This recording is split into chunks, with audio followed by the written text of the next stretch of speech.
Welcome to our channel. Today we how to enable Google Sheets SEO templates for faster reporting. Easy tutorial step by step clearly. First, open your web browser and navigate to Google Sheets. Sign in to your Google account if you aren't already logged in. Once you're in Google Sheets, click on the Template Gallery option at the top right corner. Scroll down to find the SEO section in the Template Gallery. Click on one of the available SEO templates to open it. Review the information provided in the template to understand its structure. To customize the template, go to File in the top left corner. Select Make a Copy from the drop-down menu. Name your copied template and choose where to save it in your Google Drive. Click OK to create the copy. Now you can edit the new copy without altering the original template. Begin by entering your website data into the designated fields.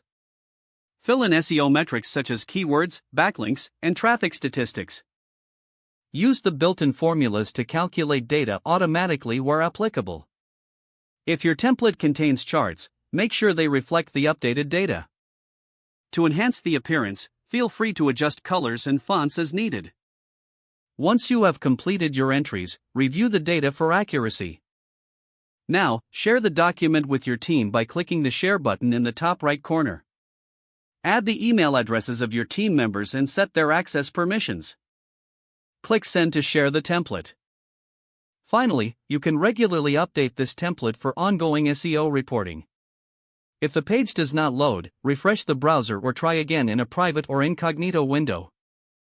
Make sure you are using the correct email address, then retype it carefully to avoid small typos. If your password is not accepted, use the Reset option and create a new strong password you can remember.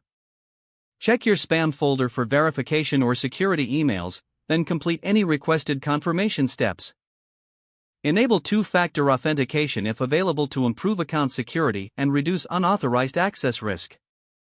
After signing in, review your profile details so your contact information and settings are accurate and current. If you see an error message, note it down and try again after restarting your device and internet connection. Don't forget to like this video and subscribe to our channel for more step-by-step tech guides.